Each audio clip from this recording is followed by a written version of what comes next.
Chapter 1: The Pioneers.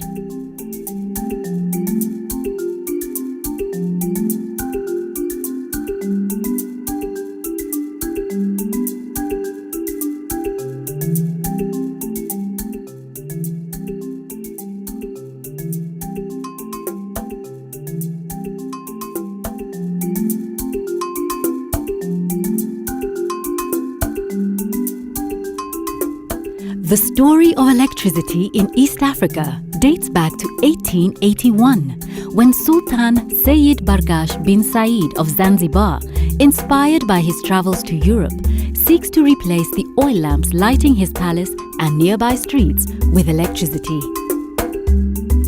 He installs a steam-driven electric generating plant imported from Europe, the first of its kind in Africa and way ahead of the rest of the world, on the Zanzibar waterfront. In 1904, an American, Joseph Augustus Jones, receives a concession for his company, Zanzibar Electric Company, ZELCO, to light Zanzibar town and also to supply power within a radius of 8 kilometers from the Sultan's home. It takes nearly 30 years before the achievements in Zanzibar are replicated in Kenya, when electric lighting reaches Nairobi in 1906.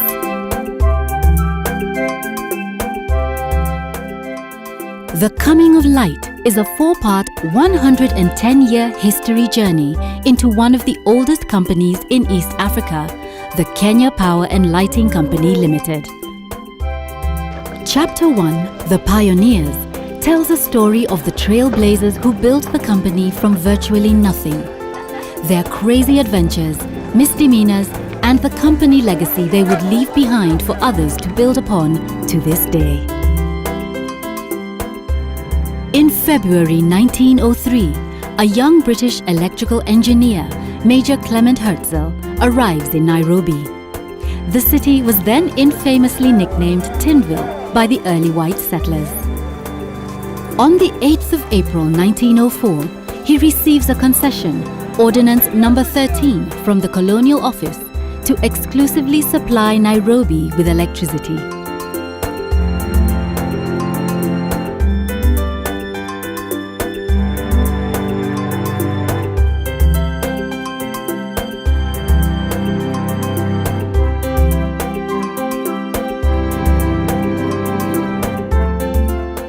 Almost immediately, Herzl sets up the Nairobi Electric Power and Lighting Company, NEP&L.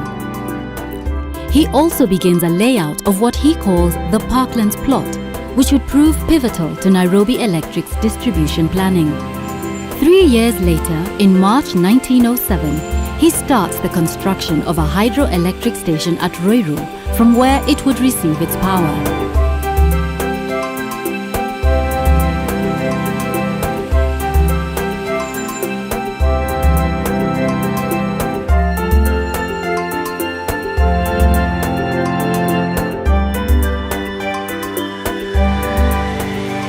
Once complete, the power is transmitted to the Parklands station by a single 10,000-volt line.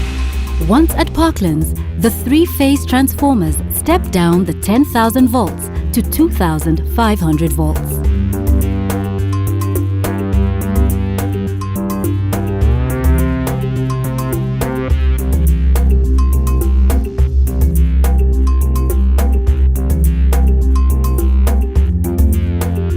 In November December 1907, Winston Churchill, then the British Under-Secretary for the Colonies, visits Roiro during his summer tour of the East African colonies. He records, "One of the streams has been dammed effectively, and turbines are already in position to light Nairobi with electricity."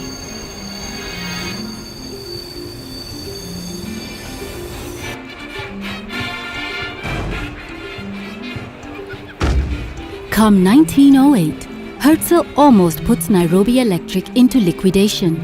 He fails to fulfill a binding contract with Burstall and Monkhouse, a London firm of consulting engineers locally set up and tasked with a contract for final design of the Roiro installations and for supply of electrical equipment.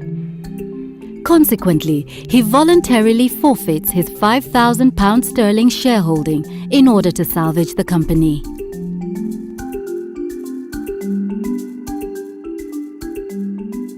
In 1911, Herzl ventures into car salesmanship and sells the first Ford Model Ts in Kenya. He later goes on to serve as a major for the British Royal Flying Corps in the Second World War.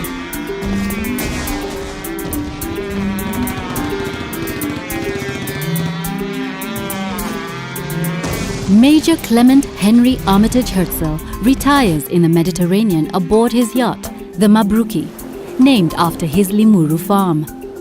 He never makes it back to Kenya. Charles Udall joins the board in 1908 and later serves as the first mayor of Nairobi. In 1920, Udall meets Ernest Carr, a wealthy businessman, and proposes the need for Nairobi Electric to purchase Mombasa Electric Light and Power Company, owned by the Hassan Ali Jivanjee family. Earlier, in 1908, Hassan Ali had purchased the Zanzibar Electric Company plant. Coincidentally, in the same year, Kasam Suleiman Megji formed the Mombasa Electric Light and Power Company. The company had been granted a 50-year concession by the governor to install a power station and light up Mombasa. In 1909, Hassan Ali had sold the Zelco plant to the Mombasa Electric Light and Power Company Limited. Between the years of the First World War, 1914 to 1918, both the Nairobi Electric Power and Lighting Company and the Mombasa Electric Light and Power Company Limited had struggled to stay profitable and satisfy the increase in demand for electricity. In 1921, Nairobi Electric's directors approached the directors of Mombasa Electric and conclude a deal that sees the Nairobi Power Company buy out the Mombasa Company and immediately merges all assets and infrastructure. The intention of this merger is to add just under 3,000 kilowatts to the 800 kilowatts Nairobi Electric already generates, so as to build enough capacity to satisfy the demand for electricity in Nairobi and cope with the demand in the next few years. And on the 2nd of January 1922, the East African Power and Lighting Company Limited is formed, with a hybrid of directors and shareholders from both the Nairobi and Mombasa boards. And in 1924, the first project undertaken by the new company in Mombasa is the construction of a new power station at Shimanzi, off the Kilindini shore. The merger marks a new era of electric power and lighting in Kenya.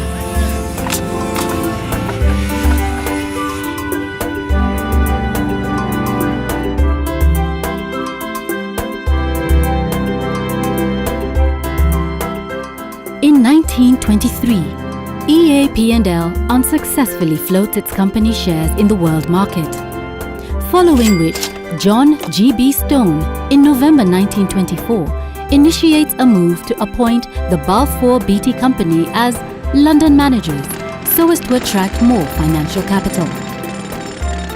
Under the East African Power and Lighting Company Limited, Charles Udall becomes its first general manager and spearheads the merger. Previously, he was an electrical engineer working at the Roiro Power Station. In 1927, he resigns from the company after 19 years of service. he embarks on a new journey, supplying gravestones and Kapiti Plains marble. In May 1927, Dennis Finch Hatton is appointed a director of EAP&L. Infamous for skipping company board meetings, on 6 May 1931, he unexpectedly turns up for one, his first in over a year. Straight from it, he visits Karen Blixen and thereafter decides to fly solo to his place in Takaungu, Voi. The next morning, his plane crashes and he dies. The board records his death the same month.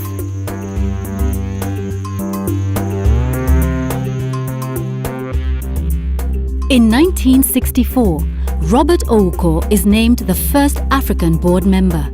He fights for African representation within the board, and on 24 October 1966, under Articles 103 and 104, the company passes a resolution to delete a clause that reads, "Provided also that every director of the company shall be of European descent."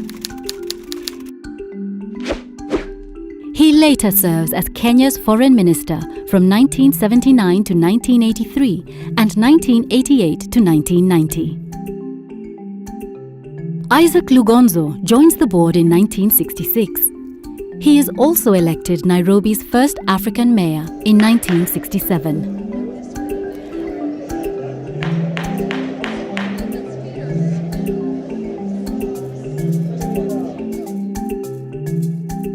Arthur Ngugi is appointed company secretary in January 1969. He is Kenya's first African company secretary.